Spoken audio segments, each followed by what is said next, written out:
দেশে যেমন টানা বৃষ্টি তেমনি আমেরিকাতেও মাঝে মাঝে বৃষ্টির দেখা মিলে। সেদিন ভালোই বৃষ্টি হচ্ছিল এবং পুরো আকাশ মেঘাচ্ছন্ন ছিল। খুব সকালবেলায় ঘুম থেকে উঠে যাই, তাই চিন্তা করলাম আম্মুকে নিয়ে একটু বাইরে ঘোরা হোক। বেশ কিছু দূর যেতে না যেতেই আমার ছোট আপু কল দেয় যে যাতে আমরা ওর বাসায় চলে যাই আর ওখানেই নাস্তা করি।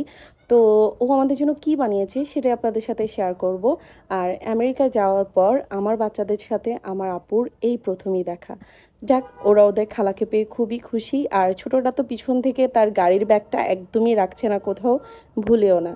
আর আমার খুব পছন্দ সকালবেলায় রং চা খাওয়া, তাই ওকে বললাম তাড়াতাড়ি রং চা বসা। আর যেহেতু ব্রেকফাস্টে যে আইটেমটাও তৈরি করছে সেটার জন্য ওর এই রং বেরঙের ক্যাপসিকামগুলো লাগবে, চিন্তা করলাম এই ক্যাপসিকামগুলো আমি কেটে দিই। আর যেহেতু আমার হাত কাটাও ছিল, মা এদিকে একটা কাপড় দিয়ে সুন্দর একটা পট্টি করে দিয়েছিল হাতে। আর ওদিক দিয়ে বারবার টিস্যু এনে দিচ্ছিল যে হাত মুছে নে, তোর কাটার কোনো প্রয়োজন নেই, রেখে দে আমি কাটবো। আলহামদুলিল্লাহ, মায়ের সব কেয়ার মানে এসব যত্ন দেখলেই ভালো লাগে, শুনতেই ভালো লাগে। মা তুমি আর কত করবা, আমাদেরকেও এবার করতে দাও। সত্যি মন থেকে এই কথাটাই বারবার আসে। যদিও আমি আলসে একটা মেয়ে, যখন মায়ের কাছে যাই তখন।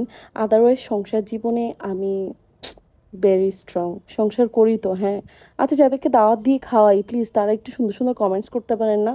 তাহলে না মানুষ মনে করবে না আমি খুব ভালো রান্না বান্না করি, আমি এই আমি সেই। ভাই কেউই কমেন্টস করে না, কি কি জন্য যে ভিডিও বানায় আমি বুঝি না। আর এই যে আমার বোন আমার পছন্দের রোস্টেড চিকেনটা রান্না করেছে, যেটার সাথে রকমারি ক্যাপসিকাম যাবে আর এই অনিয়নগুলো।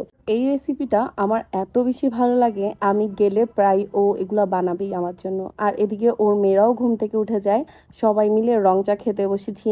আমি, বাবা, আমার হাজবেন্ড, আমার মা সবাই মিলে রং চা খেয়েছি। আর ওদের রং চা একটু বেশি মজা হয়, আমার কেন জানি রং চা কখনো ভালোই হয় না। তারপর আমার বোনও রেডি, ও ওর কাজে চলে যাবে।